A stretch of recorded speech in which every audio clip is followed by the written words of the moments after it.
We are live. Awesome. Okay, welcome everyone. Thank you all for joining. Tonight we are learning Le'ilu Nishmat Rabbi Avram ben Rabbi Chaim Yehuda and Yecheskel ben Rabbi Avram. So tonight the way that this class came about was I was focusing on a completely different angle to prepare what I want, and I'll tell you what I wanted to speak about. I wanted to speak about the secrets of the Simanim, right? We're coming to Rosh Hashana, and we have all these things that we do on the Rosh Hashana night, that we dip the apple in the honey, and then we eat pomegranates, and we eat a head, and we eat of a fish or a ram, depending on what the level of that you have, and we have all these different Simanim, and I wanted to really speak and focus on that, and that was my plan when preparing this year. And then I came across something from Rabbi Galinsky that just blew my mind, and it's kind of related to it. So I might, my plan, again, HaKadosh Baruch Hu laughs, but my plan is that maybe next week, hopefully we'll be able to give the class on the secrets of the Simanim, but this is kind of like an introduction to that class. It's a standalone class in itself, but it's something that I was preparing, I was preparing one angle, and I came across a different angle that's just so beautiful that the more that I delved into it, and the truth is, if I had more time, I would be able to even delve more. And I know there's so much more into this, but because Wednesday night came and it's time for the class, so we're gonna have to give whatever we have, and hopefully next week we'll be able to, beautify this all the more so. But tonight, it's such a beautiful concept, such a beautiful idea, and I hope that with Hashem's help, that I'll be able to present this to you in a beautiful package, as it should be. But that being said, there are times where you might be a little bit like, what's going on over here? So just bear with me, stay with me. It's a fairly simple concept that we're going to speak about tonight. Beautiful concept, but there might be moments where you're going to be like, not sure what's going on right now. So just bear with me, stay with us during this flight. So Rabbi Galinsky starts off with this beautiful, beautiful Torah that, we come to Rosh Hashana and everybody comes with a long list of what we want for this coming year, right? So we know we're coming to Hashana, and everything we're going to be decreed, everything that's going to happen this coming year, it's going to be decreed, this Rosh Hashana. So we want to have the most amazing year. And if you would go and you would want a list of things, the list would not end, right? You want to have blessings, you want to have brachot, you want to have happiness, you want to have joy, you want to have yeshuot, you want to have salvations, you want to be comfortable, you want to have, a significant parnasah, you want to have a lot of money, you want to have prosperity, you want to live in peace, in tranquility, you want to be forgiven for all your sin. The list goes on and on and on and on. But if you wanted to summarize all the requests, Rabbi Galinsky explains that you could summarize it by Shana Tova Umetuka, that you should have a good and sweet year. Now, we have to ask, what is that? I said this all the time, right? You say this, everybody says this, right? We bless everyone that you have a Shana Tova Umetuka. You should have a good, but if we look at the translation, Shana Tova, right? We ask even HaKadosh Baruch Hu, Shetechadesh Aleinu, that you should make us Shana Tova Umetuka. It's not something that just like some person decided to make out. This is a prayer that we say from the year outside. Shetechadesh Aleinu Shana Tova Umetuka. That HaKadosh Baruch Hu should give us a good year, and metuka, a sweet year. What is the difference? What is a good, sweet year? Like, if you were to go and to say, what would you want? A good year. If you're poetic, if you're a little artsy, you'd say, okay, I want to have a sweet year. But a good, sweet year, like when you translate it and when you think about it, it kind of doesn't flow. Like, what do you mean a sweet year? I mean, okay, it makes sense. You want to have a sweet year. Why couldn't it be a good, happy year? Why specifically, the aspect of the phrase Shana Tova Umetuka is what I want to delve with, tonight. So, when we look at the tefillah, the prayer of Unesana Toikif,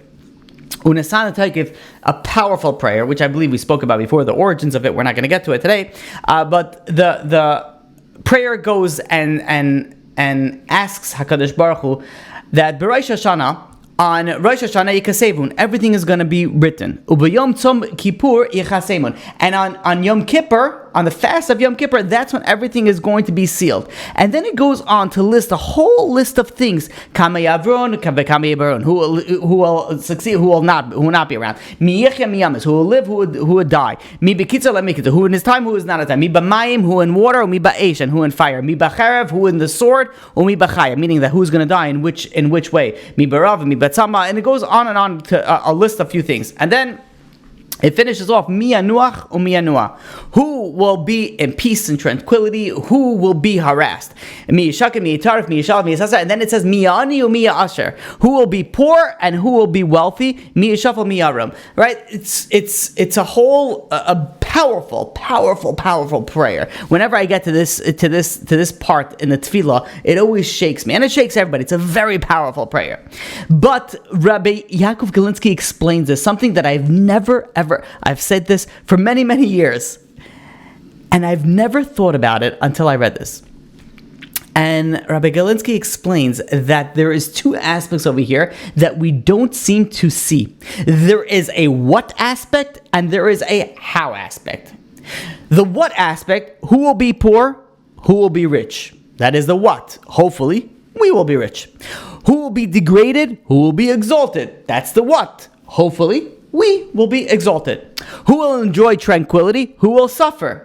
The what is we want tranquility. We should never know from suffering. That is the what. The how is who will rest, who will wander. That's the how. How will we, and we'll explain this. If you don't follow me till now, you'll understand this very clearly soon. Who will find serenity, who will be harassed. That is the how. How we're going to get to the what. So, that aspect, keep it in mind. We're going to circle around to it. So, a Shana Tova, a good year, is the what. A sweet year, Metuka, is the how. Now listen to this, how beautifully this is going to plug in.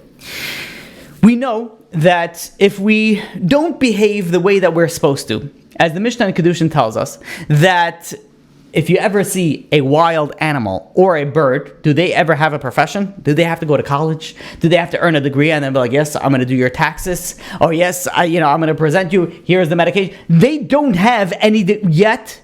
They are always given the food that they needed. HaKadosh Baruch Hu provides their sustenance without any issue. So the Mishnah goes on, so wait a minute. If the animals who are created to serve human beings have no issue with survival in regards to parnasa, to livelihood, then how come I, who I am created to serve God, and the animals were created to serve me, then how come I have to have this difficulty of livelihood, of parnasa? So that Mishnah says, what is the reason that animals have it easier? Animals, they don't have to go to college, they don't have to go and find a job, they have their food set up for them. Human beings have it difficult. Why? Because what the Mishnah says, because we committed sins, we committed wrongdoings, and we destroyed our parnasa, we destroyed our livelihood. The Gemara in Shabbos, page 55a, goes on this idea in regards to suffering. There is no suffering without sin. Meaning that everything that's difficult, everything that's negative, that comes through us is because of our wrongdoing, whether you want to go in this lifetime, in a previous lifetime, whatever it is, ultimately it's because of something wrong that we did. And even if it's what's destined to you, right? The Gemara Moed Katan tells us, Moed Katan in the Gemara Moed Katan page 28a tells us that sustenance, parnasa, life, and children all depends on one's mazal. What's mazal? Mazal depends on your astrological sign, but a lot deeper than that. It depends on the time, the day, and the month. All that factors into how wealthy you're going to be, how much money you're going to make, how long you're going to live, what the children, so on and so forth. And the Gemara in Gemara in Tainus also tells us in page 25a that tells us that Rabbi Elazar ben Midas was a very, very poor man. He was a great tzaddik, a righteous man. He was very poor. He had nothing to eat, and he asked HaKadosh Baruch Hu, he asked God, when is it going to be the end of all my suffering? And HaKadosh Baruch Hu told him, God told him, says, do you want me to recreate the world so that you will be born in an auspicious and opportune time for the mazalot, for the stars, that you would be born in a time that would be that you would have success in your livelihood. So we see over here that there are things that are destined for you. Meaning that are things that are destined based on your astrological sign, based on when you are created, based on when you are born, all based on certain factors that are beyond your capabilities, that are beyond your sort of hands. But Tosfos tells us in the Gemara in Shabbos and in the Gemara in Yevamos that even if something is destined for us, for whichever way, good or bad, we have the merit to change it. We can change our mazal. We can change our astrological powers. How do we do that? Through tshuva, tefillah, tzedakah. You have the ability to remove a bad decree or a bad or a negative mazal. So we have the ability to change our destiny. Now, even if you go in the positive and say that you have many, many blessings that are coming to you, the question that we have to delve on, so how are you going to achieve and receive those blessings? Meaning, so you're going to get the apple, but is it going to be dipped in vinegar or is it going to be dipped in honey? How are you going to achieve that blessing? Meaning that, let's say you're supposed to make a certain amount of money this year.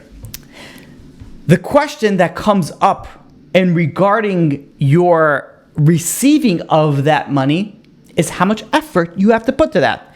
Do you have to do a lot of hishtadlut, a lot of effort and work to earn that panasa? Or is it going to come to you easier? Meaning, how much are you going to have to wander in traveling, in pursuing your panasa? On Rosh Hashana, we pray, we daven to HaKadosh Baruch Hu, that we ask Hashem to grant us not only the apple, but also the honey.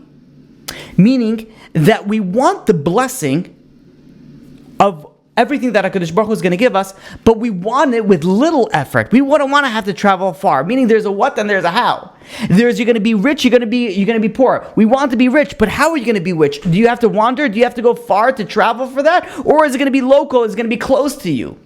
We want to have tranquility. We want to have peace, but is it going to be through suffering or is it not going to be through suffering? Meaning that we want something. We can get to a certain destination, but the question is going to be, how do we get to that destination? We have a blessing, but how are we going to achieve? How are we going to receive that blessing? Is it going to be through difficulty or is it going to be through easiness?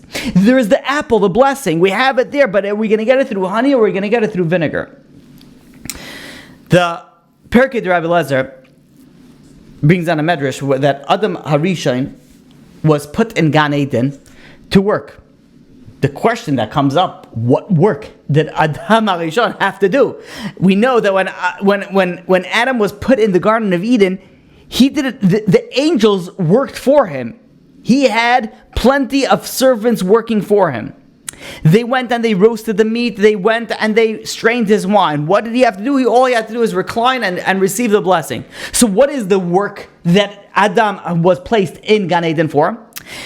The work that he had to do was not the physical labor. It was the spiritual labor. It was the ruchnius work. It was the work of learning Torah and earning mitzvos. But what happened is that he sinned. And he was thrown out of Gan Eden. And when he was thrown out of Gan Eden, the pasuk tells us now you are going to go, and in order for you to survive, in order for you to get a panasah, in order for you to get a livelihood, you are going to have to work for it. You had to work before, but it was a different work. It was a spiritual work. Now you're going to have to do a physical work. And the Gemara in Kiddushin, page 82a, tells us that because he sinned, because he went and he didn't listen to HaKadosh Baruch Hu, he can no longer devote all his time solely to Torah mitzvot. He has to now, in order to eat bread, he has to go through the sweat of his brow. He has to work for it. But, on the same thought, the Mishnah in Pirkei Avos tells us that Rabbi Yechonah ben Akana says, Kol HaMekabel Olav Ol Torah. If someone accepts upon himself the yoke of Torah, they remove for him the worldly affairs, meaning that he doesn't have to deal with the worldly affairs that's taken care of for him. Let's try to explain this concept. And soon everything's going to plug in so beautifully. Just bear with me. Or maybe you're already plugging it in your head already as now. We know the Jews in the Midbar, in the desert, when the man fell from heaven, there was different ways that the man fell depending on the level of the person. A righteous person They walked out their door. The food from heaven, the man, fell right in front of their doorpost. They opened the door, they picked it up, and they had food for the day. That was the righteous people. What about the middle people, the Beinonim, the middle people? They had to go and they had to walk a little bit further out. They had to walk to the edge of camp and they collected their food and then they came in. What about the wicked people, the Rashaim, the wicked people? They had to travel longer distance. And not only they had to travel, they had to gather it, meaning they had to collect a little bit here, a little bit here. They had to work hard for their food for that day. What is the difference over here? The tzaddikim, the righteous people, what did they spend their time? They spend their time learning Torah. So HaKadosh Baruch Hu says, you're learning Torah, you're focusing on the spiritual growth. I'm going to take care of your livelihood. The food fell right in front of their doorstep. The Beinonim were in the middle. They were still in the middle, so it said, you're going to have to work for it, but not as hard. The wicked people abandoned the Torah study. They weren't focused on the Torah. They weren't focused on growing themselves spiritually. They weren't focused on improving their character traits. So HaKadosh Baruch Hu says, you're not working on yourself spiritually, you're going to work on yourself physically. Meaning that we have to work one way or another. The question is going to be, is your work going to be physically or is your work going to be spiritually? The Chavot al-Vavot, in the introduction to Shah B'Tachon, brings a famous story. We spoke about this when we spoke about our Amunah series. But just for a recap, there was a certain parush, it was a certain person that stayed away from anything physically, any physicality. And before he renounced his removal from the physical world, he traveled to this distant country to go and to earn a livelihood, a panasah, to earn a living. And he came across this person who was an idol worshiper. And he was looking at this person. And this person is going and is praying and is bowed down and is serving a piece of wood, a piece of stone. And he goes over to him and he says, I don't understand. You're worshiping an idol who has no power whatsoever. This is what you're basing your life on, something that you created that has no power whatsoever. So this idolater was not angry. He was curious. He inquired. So wait a minute. So if you don't serve the same idol that I serve, who do you serve? So this man goes and says, you want to know who I serve? He says, I go and I serve Melech Malchei Amlachim. I serve the one king, HaKadosh Baruch Hu, who has control of everything in the entire world from A to Z. So this idolater goes over to him and says, so what are you doing over here? He says, I came to look for a livelihood. So this person who serves idols says, wait a minute. If you serve a God who has full power, full control over the entire world, why do you have to travel to my country to try to earn a livelihood? If your God is so powerful, earn a livelihood in your country, in your place. You think God needs you to travel here to make a livelihood? He could give you a panasah right where you are. So the guy thought about it for a second, or a minute, or an hour, and he said, you know what, you're right. He dropped everything. He went back home and he decided to leave his life of chasing physical things and focus only on the spiritual things. And there's another story similar to this in a medrash. And the medrash, there was a certain Kohen. And this Kohen, he treated and cured leprosy. That's what he did. And one time he became poor. And he told his wife he was going to leave the land of Israel. He's going to leave Eretz Israel. He was going to go seek a livelihood, a panasah. But the problem was, he didn't want to abandon everybody that came to him to cure leprosy. So he decided that he's going to teach his wife the secret on how to cure leprosy, how to diagnose leprosy. So he starts teaching his wife, and he says, that every single hair has its own fountain. And it's nourished by a particular source that it's behind, meaning that every hair follicle has a source of nourishment. And once that nourishment dries up, the hair begins to dry up, and that's a sign of leprosy. So his wife is listening to him and hearing him preach and teach her about the hair. And this happens very often, I should just tell you, when you're going and you're speaking something and you don't realize what you're speaking. And she responds to him, she says, wait a minute, you're telling me that HaKadosh Baruch Hu sustains, God sustains every follicle of hair. So why is it that you have to travel out of the country to sustain your family? If God could sustain every single follicle of hair, every single blade of hair, then God could sustain you over here. So he listened to her and he says, you know what, you're right. And he stayed right then and there. And these are two stories very similar that God could give you the blessing wherever it is, right where you are. Ask Rabbi Galinsky a beautiful question. This makes absolutely no sense to me. What does that mean that God could sustain wherever you are? That is true, God has the power to do it. But maybe the previous Rosh Hashanah, God said that this person is going to make X amount of money. But who said that HaKadosh Baruch Hu said that it's going to be in your country? Maybe you're going to have to wander. Maybe you're going to have to go into exile. Maybe you're going to have to travel.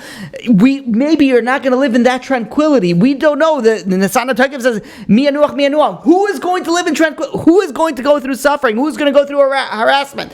How do you know that your panasah is going to be right here, right now? Maybe your panasah, you have to travel for it. That's part of the decree. There is the what and there's the how. There is the what that you want to be wealthy, but how are you going to get to it? Maybe you do have to travel. So ask Rabbi Galinsky a beautiful question. Wait a minute. Who said that these people should say, you know what, let me go and I'll learn over here? It's true that God could sustain you everywhere, but maybe your decree on the past Rosh Hashanah was that you have to travel for panasah. You have to go and wander for your panasah. So maybe the Kohen had to really wander outside of Israel. Maybe this Parush really had to go travel outside Israel and to go. Who said that he's going to get the panasah in his own country, in his own city?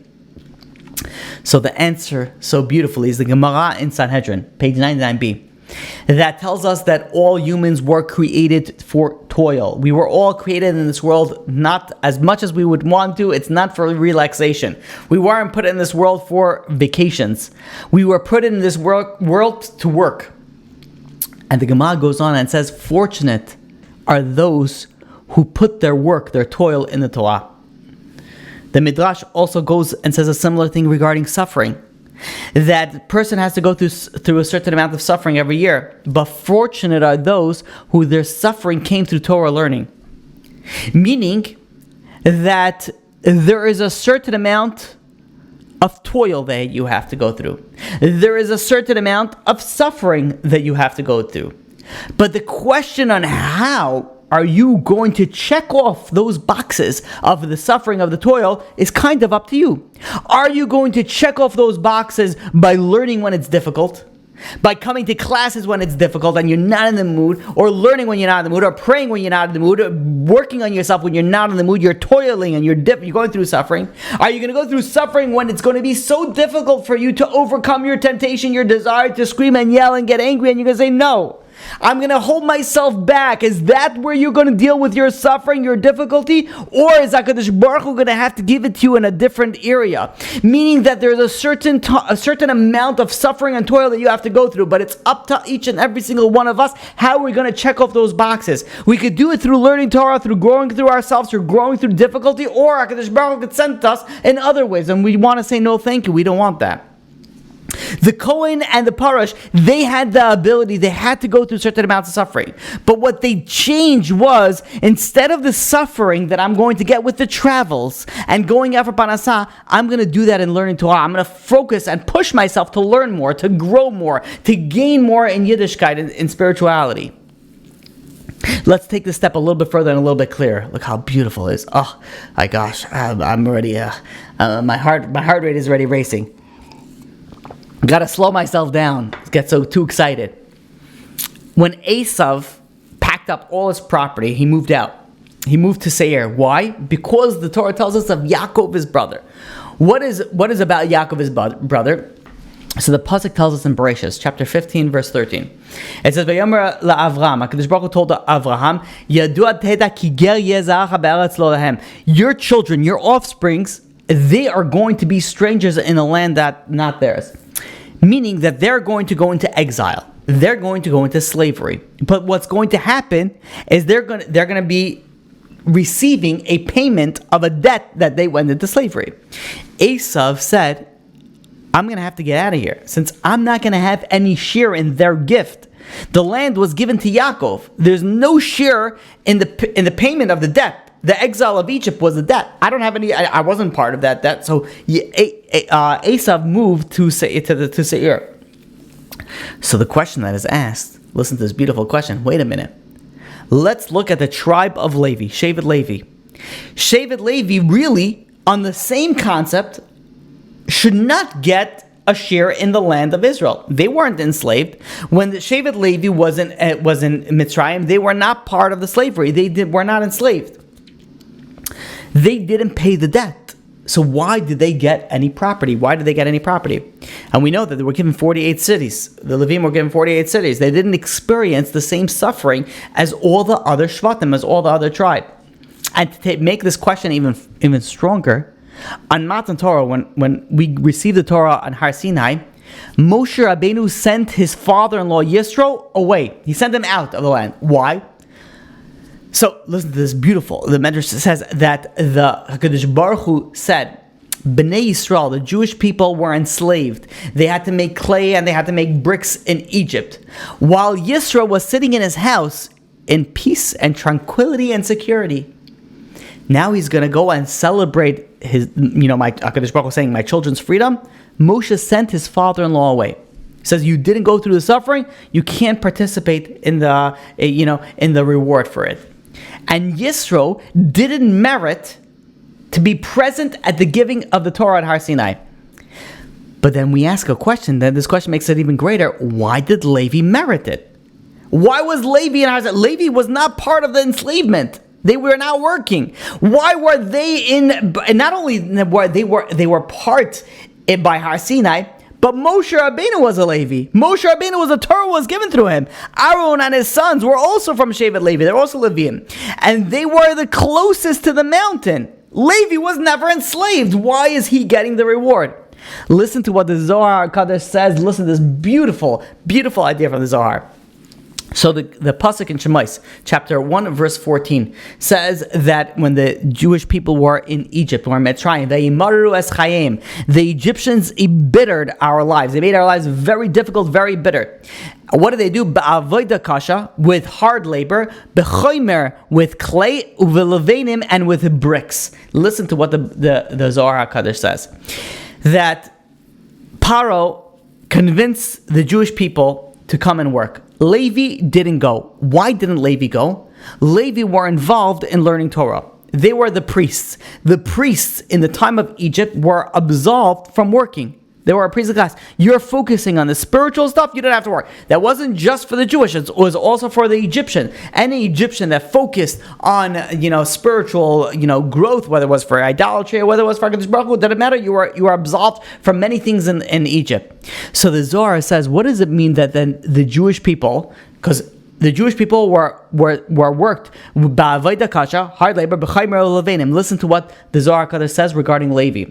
So we know that the rest of the tribes, they were with hard labor, and ba'avoda kasha, hard labor, and b'chaymer levenim, with clay and bricks. They had to build, cities with their clay and bricks.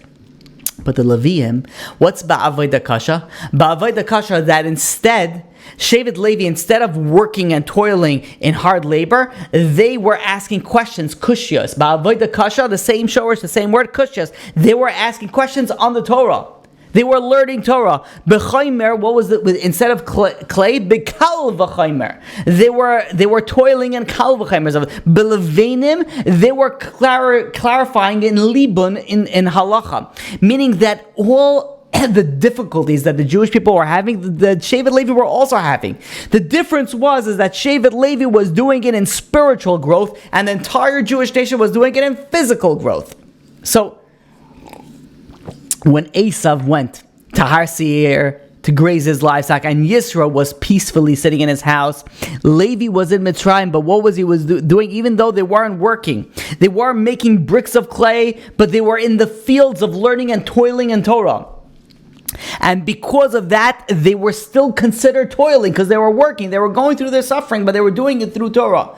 And not only did they merit standing with Har Sinai, but they merit in the most holy place. And after entering Eretz Yisrael, they enjoyed the land's produce without having to work for it, per se, as the other tribes did. And this, says the Rambam, that Shevet Levi was Hashem's personal army. That it's not only Shevet Levi.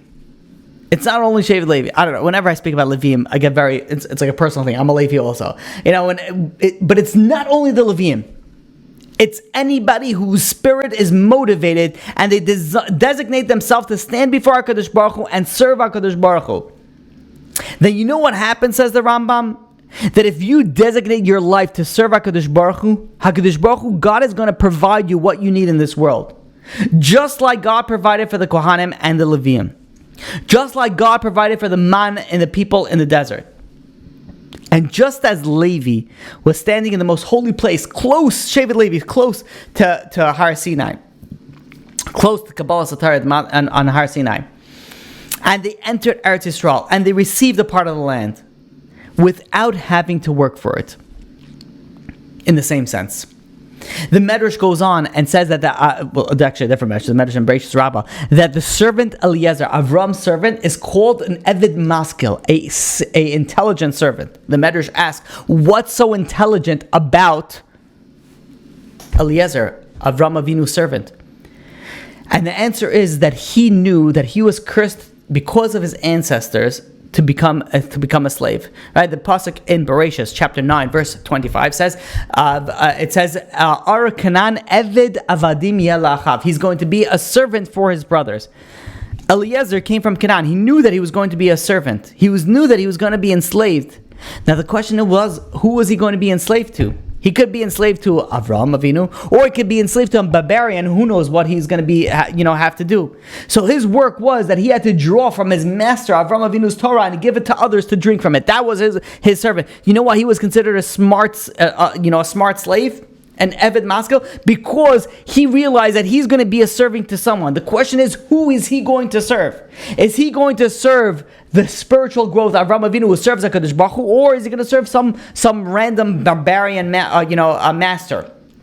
And the truth of the matter is that we're all servants. The question is, are we going to be a servant to our evil inclination? Are we going to be? The Torah tells us that, the Chazal tells us that who is a free person? Only one who toils in Torah.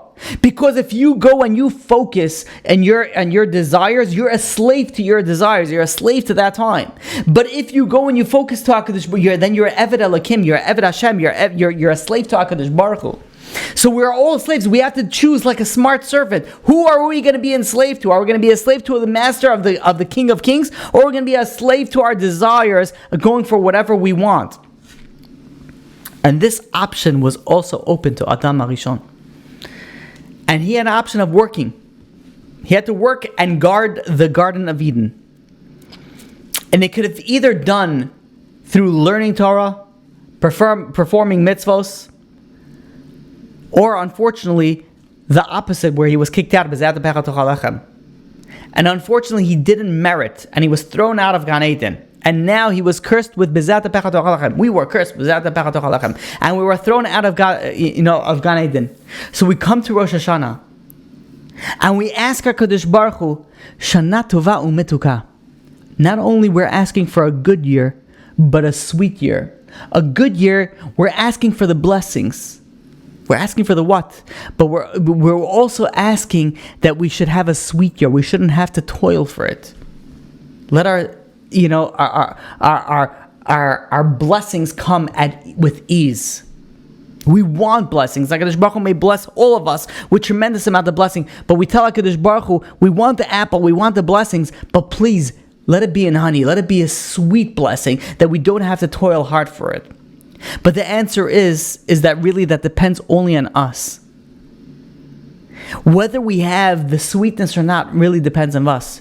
Do we toil in the physical, or do we toil in the spiritual? Do we dip the apple in the honey? Do we dip the apple in the honey, the sweetness of the Torah? Or do we dip it into vinegar, into the harshness of the world? Do we exchange that toil for other things? Let's take this one step further. Oh, so beautiful. The Rambam teaches us, Maimonides teaches us, that the reward for learning Torah is commensurate with the effort.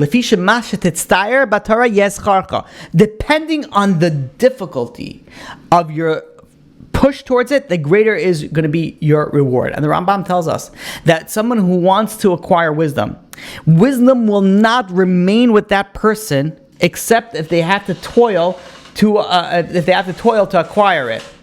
So if you simply sit back and you're learning and you're, relaxing and you're learning, you're not going to remember it as much as you toil and you sweat on it. When you work for it, that's when you're going to remember it. The Gemara in Brachas tells us, Gemara in Brachas 28b tells us a beautiful tefillah that we're supposed to say, Moideh ani lefanecha. We tell HaKadosh Baruch Hu, we're so grateful for you. Hashem Elokeinu v'Elokei Avosseinu, shesamta chalki, that you put my portion, miyoshvei Beis HaMedrash, from the people, you put my portion from the people that are sitting in the Beis HaMedrash, v'lei samta chalki miyoshvei kohanis, and you didn't put my portion from the people sitting in the corners and wasting their time. Shani mashkim v'hei mashkim, when I wake up and they wake up. Ani mashkim l'divrei Torah, I arise early for going for divrei Torah, v'hei mashkim l'dvar betelim, and they go and they wake up and they do nonsense the whole day. Ani amal v'hei amelin, I work, I toil, and they toil. But ani amal mekabel schar v'hei amelin v'einem mekabel schar. And this is the focus this is the sentence I want to focus.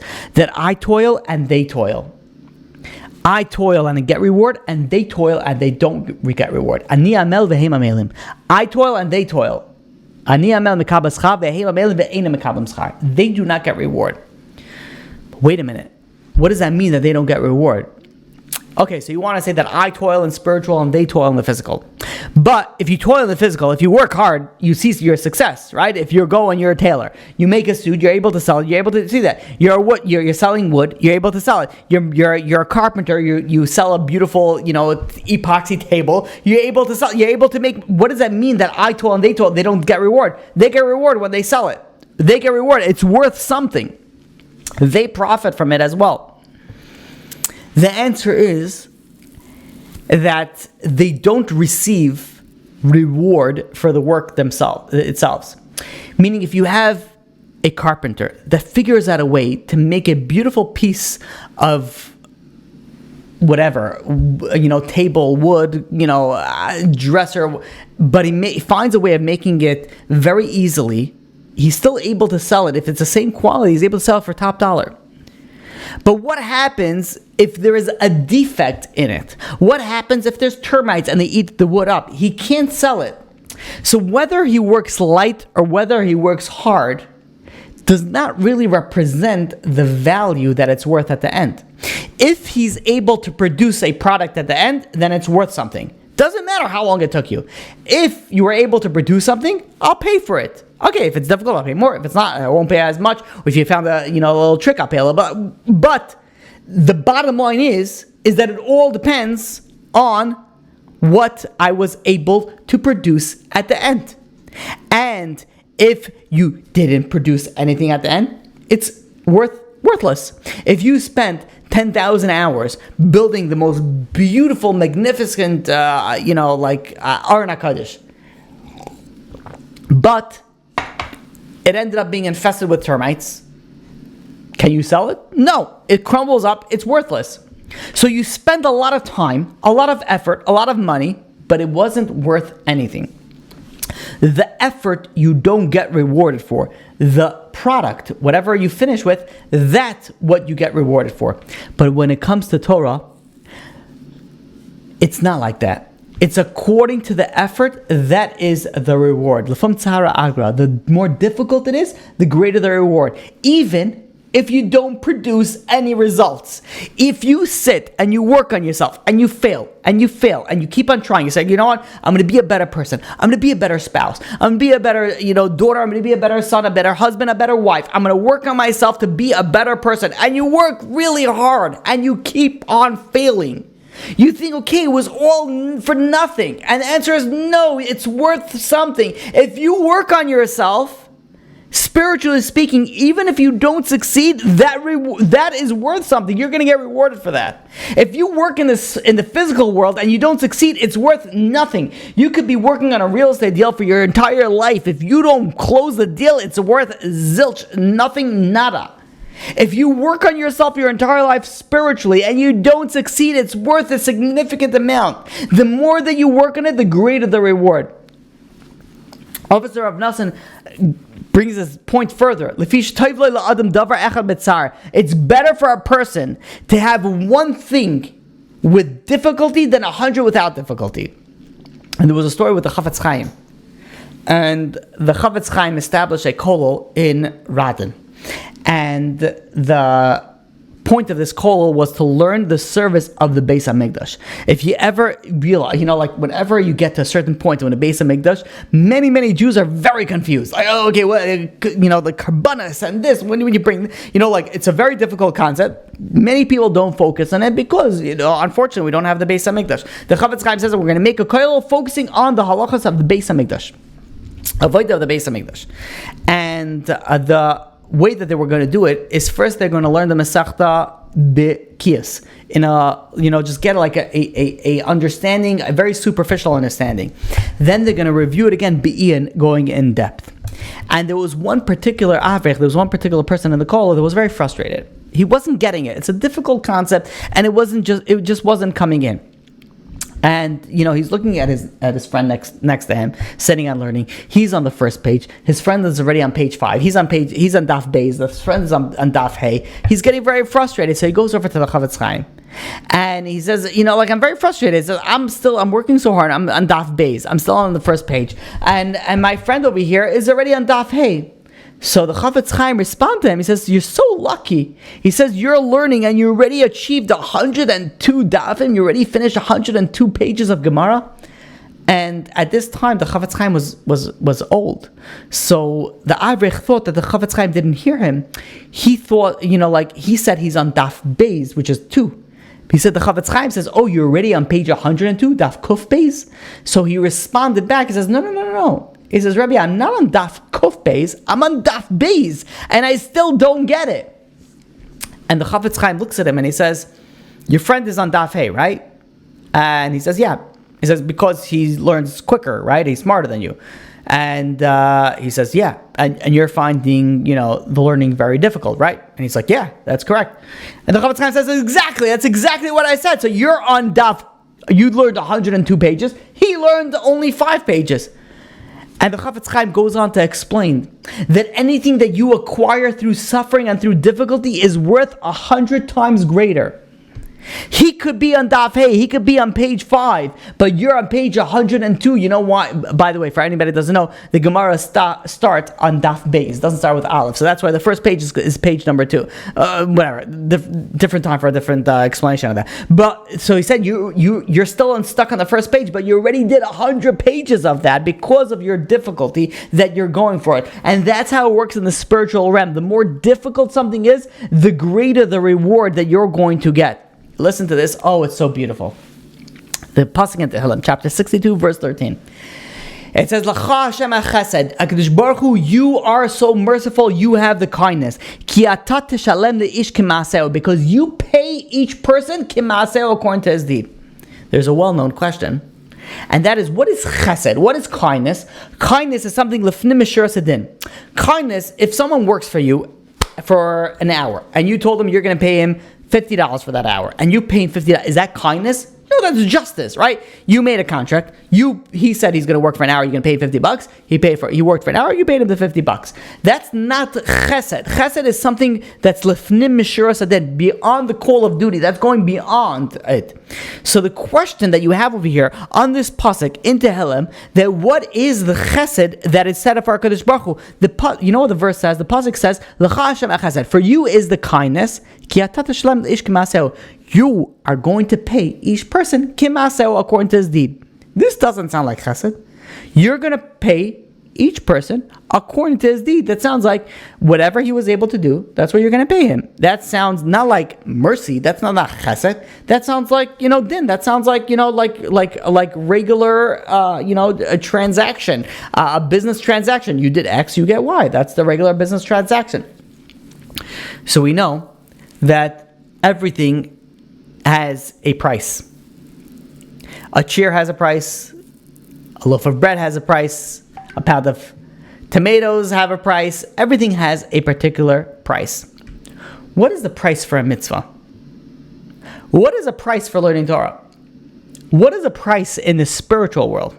And the answer is that we decide, listen to this fascinating idea, we decide what that price is going to be worth, what that mitzvah is going to be worth, what that learning Torah is going to be worth. How do we decide their value? kima'asehu, the pasuk says, according to their deed. If it was done with difficulty, if you pushed yourself, it was with more effort and more sacrifice, it's going to be worth more. It's going to be worth 100 times more. The Mishnah Perkei Avos tells us that it's going to be worth so much more. It's greater to do something with difficulty, 100 times greater. That's the value of what it's worth. Meaning that if you do something with difficulty in the spiritual realm, it's worth 100 times more. You do it with joy, it's 1,000 times more. The opposite, unfortunately, is also true. That Esav lost his Bechira, his firstborn rights. Why do I need the Bechira? Why do I need the firstborn? Why do I need the birthright? He sold it for nothing because it was worth nothing to him.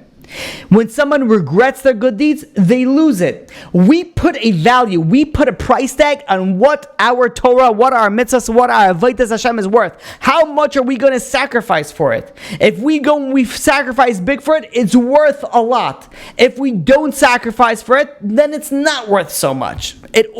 We place the value on it. So now, when you have a decree that someone is supposed to work a certain amount of time, someone has to go through a certain amount of suffering, someone has to go through a certain amount of toil, it's up to you on how are you going to make that a sweet, or are you going to make that a vinegar, a bitter one? Are you going to do it through honey or through vinegar? Are you going to utilize that decree and put your suffering, your toil through Torah study? Then your panasah, your physical things are going to be taken care of. But if you decide that you're going to focus only on the physical thing, then guess what? That's where the suffering, that's where the difficulty is going to be on. And the beauty of it is so multifaceted that when we go and we work hard on our spiritual growth, it's not only that we remove the physical suffering that we have to go through, the reward that we get in the spiritual is 100, 1,000 times greater. Meaning that let's say someone has 10 whatever value system, like 10 pounds of suffering that they have to go through that year. And they decide that they're going to work on themselves spiritually, and it's difficult, right? To work on yourself is very difficult. To overcome tests and your inclination, it's very difficult. It's not easy. And you work on yourself and you put the suffering in through learning Torah and growing and becoming a better person. So the 10 pounds of suffering, what you just did is that you took it away from the decree, whether it was going to be a sickness, whether it was going to be a loss of job, whether it was going to be a child issue, whatever it was, you transferred that into the spiritual. But it wasn't like a one-for-one transformation. Now that you work on yourself in the spiritual, with the 10 pounds of difficulty that you took from the physical, what's going to happen now is whatever you worked on is worth 1,000 times greater, 100 times greater, depending on how much difficulty you had going through it. And that's what the Chafetz Chaim was saying. So you have so difficulty that you're only going and you're struggling, you're learning, and it just doesn't come in. It just doesn't work. It just doesn't. You don't understand what the Gemara is saying. You don't understand what the Torah is telling you to do. You just have a hard time, and you keep on working, and you keep on doing it. You're worth 100 times more than the guy who's a genius and has no problem learning. You have a difficulty listening to a Torah class. You want to listen to music. You want to go and listen to comedy. You want to listen to something else, the news. And you work on yourself and you say, no, I'm going to go to TorahAnytime.com. I'm going to go and listen to a Torah class. You know what the value is? Somebody else who sits and be like, how can I stop listening to TorahAnytime.com? They're going to get tremendous amount of reward. But when it's difficult for you and you do it, it's as if you listen to an hour class, it's as if you listen to 100 hours of classes. You did it with happiness. You force yourself to do it out of joy and out of happiness. 1,000 hours of happiness of Torah classes. Do we understand the value that we have over here? So we're asking HaKadosh Baruch Hu that we want not only a Shana Tova. We're not only asking for a good year. We're asking for a sweet year. We're telling HaKadosh Baruch Hu, no. We want all the blessings. We want the panasah. We want the health. We want the children. We want the shidduchim. We want everything good. Everything good we want. But we want it mitukah. We want it sweet. We want it without the difficulties. But without the difficulties, that depends on us. When we ask HaKadosh Baruch Hu, Shana Tova mitukah, it depends on us. What are we going to do? We're going to tell HaKadosh Baruch Hu, Give it to us with ease. We're going to work on ourselves this year, spiritually speaking. We're going to overcome our anger. We're going to make sure that we daven b'kavana. We're going to make sure that we're going to learn. We're going to make sure that we're going to grow and not, just be a better person overall. And when we have that power, then we go and we remove any suffering, any difficulty. And then if we have many blessings that are coming to us, we won't have to work hard for those blessings. It's getting late. I just so much more that I want to discuss on it. We're gonna have to continue this aspect, next week. But I want to finish off with one thought. Why are this is from the Divrei Yoel. Why are the Jewish people compared to an apple tree?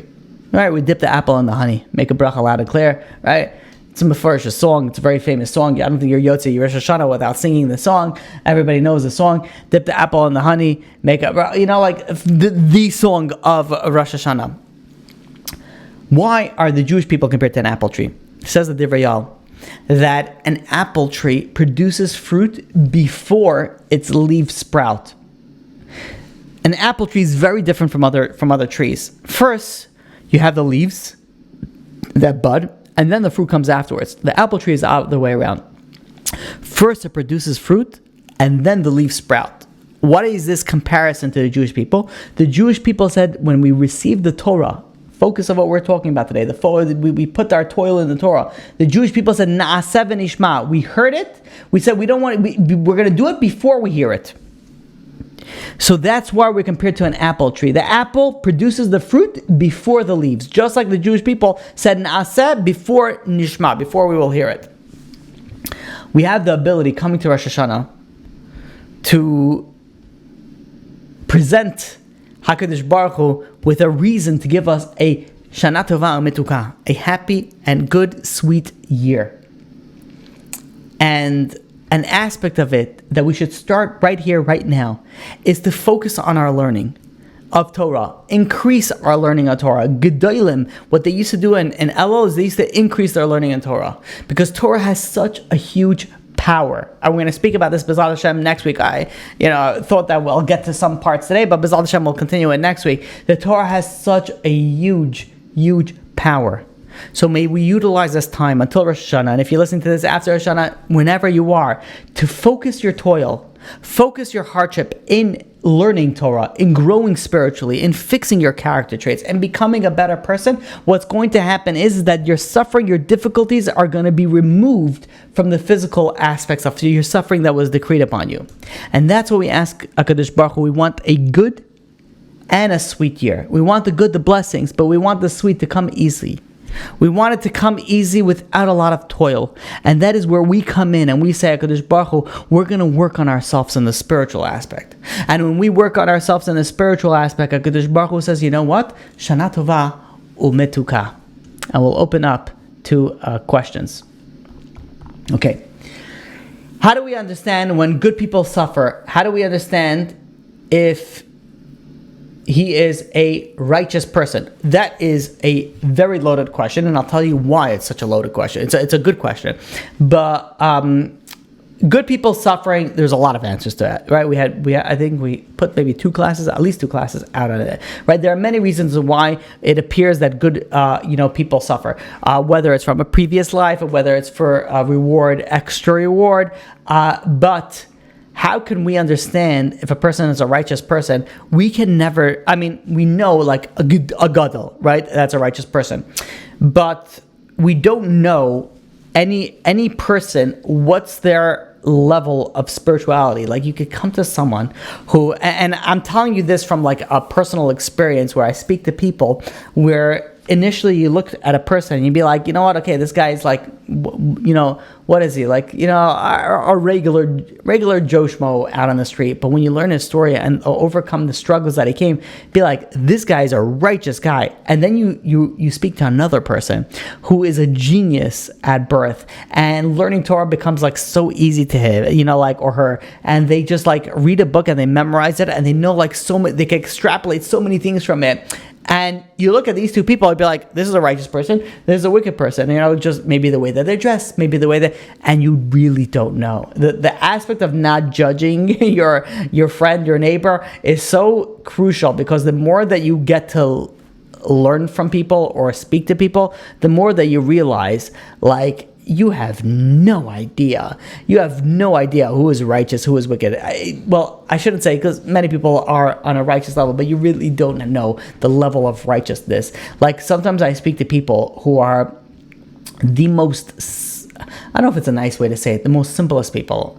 And when they start speaking to you about their avodas Hashem and what they do for HaKadosh Baruch Hu, you all of a sudden realize, you'll be like, wait a minute.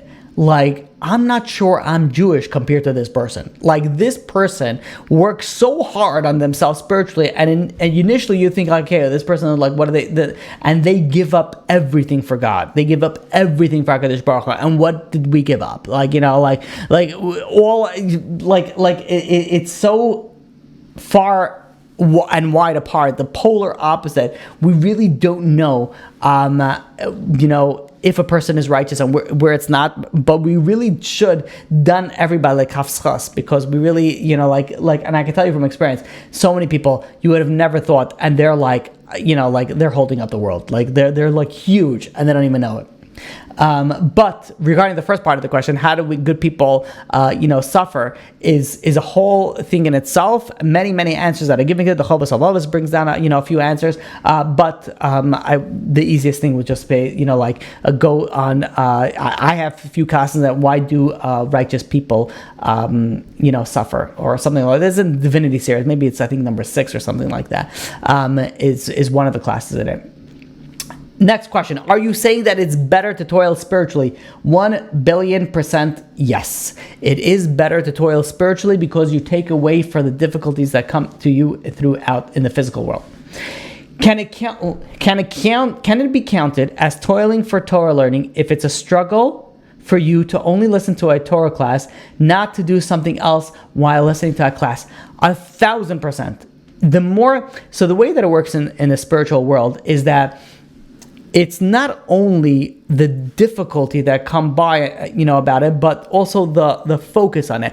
Meaning, so you could listen to a Torah class, you could even read a book, and I can tell you like this: when I prepare for classes, sometimes I could read a sefer, and I have to read the chapter like a few times till I get it. And sometimes I'm like in the zone, and like one time I'm like, I get it. Now, what is it different? Generally speaking, again, it's min hashamayim, and from obviously my effort that needs to be put into it. If I'm lazy, obviously I'm not going to be getting it right away. But at the end of the day, if you put like a strong focus that you want to buckle down and you're really focusing and you're really going to put like 100% into your learning right now, you gain a lot more. So if you're listening to a Torah class and you're not doing anything else, let's say while it's worth a lot more. You're able to internalize it a lot more. Many years ago, before I started speaking, and I would listen to, I used to go to, let's say, a certain shul, and I used to like a certain rabbi who would speak. This is something that I did, and I don't know why. I did this before I started speaking. If I heard something that I liked in like a Torah lecture, I used to write it down. That was my thing. I had a friend of mine that came into my house right after I got married. Before I started speaking, he says, and I had a whole loose leaf already. Before I started, I had a whole loose leaf of like classes and notes and like ideas. And he's like, "Oh, you speak?" And I'm like, "No." He says, "Why do you write it down?" I'm like, "I don't know. I like an idea. I want to write it down. I have it that I could review it, and I feel like it's more mine." So what I used to do is that if I would listen to a class on Shabbos, it would be, you can't write it down. So what I would do is I would be listening to the shir, and while the speaker is speaking, this is what I was doing when I was younger. While the speaker is speaking, I would be memorizing the speech. Let's say he would be 5 minutes in. While he's continuing, I'm memorizing the first 5 minutes. And then he's going to 10 minutes. I'm memorizing now. I'm going 10 minutes. So by the time he's finished, I already reviewed it in my mind a few times. And then throughout the day of Shabbos, I would be reviewing in my mind. After Shabbos, I would go and I would write it down. And that's what I would, and that, if you listen to a class for 15 minutes, and I have still notes where there was about 15-minute classes. And I'll tell you, some of them, for example, was from Rabbi Eitan Feiner. Rabbi Eitan Feiner is a brilliant Talmud Chacham, and you listen to his class for like an hour, for like 15 minutes. It's enough to speak for an hour. He speaks very faster than me.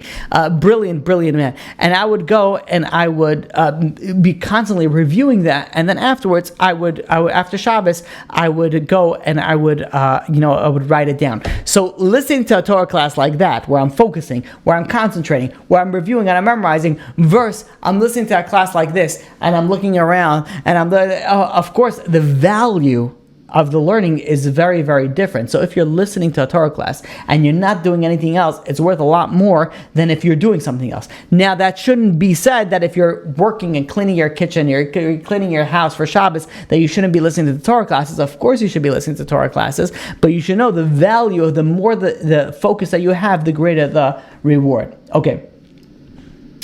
Next question. What if something is difficult for you, like listening to... Oh no, I think it's...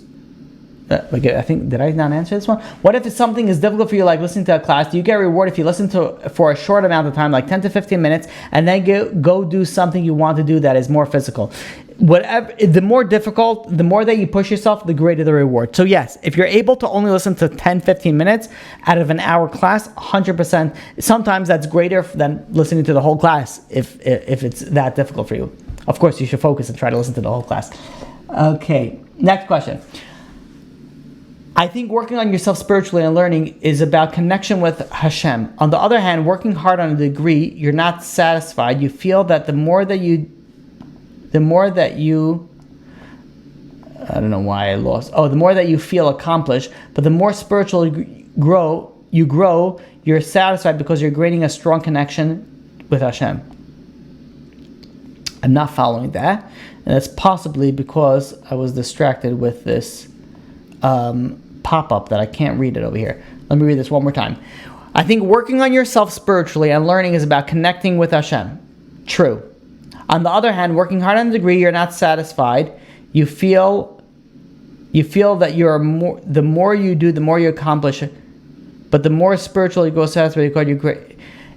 If you're saying that the spiritual, I may not be understanding this question correctly, but if you're saying the reason why you have the spiritual growth feels better is because you're connecting with Hashem, in a sense that's true. But I feel like I'm not grasping the full extent of that question. Okay. And then finally, the last question is, when will this share be posted? That's a good question.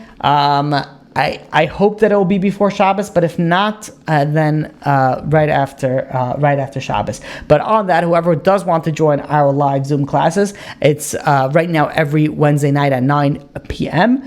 You could email me at rabbizitron@torahanytime.com to be added to the WhatsApp group.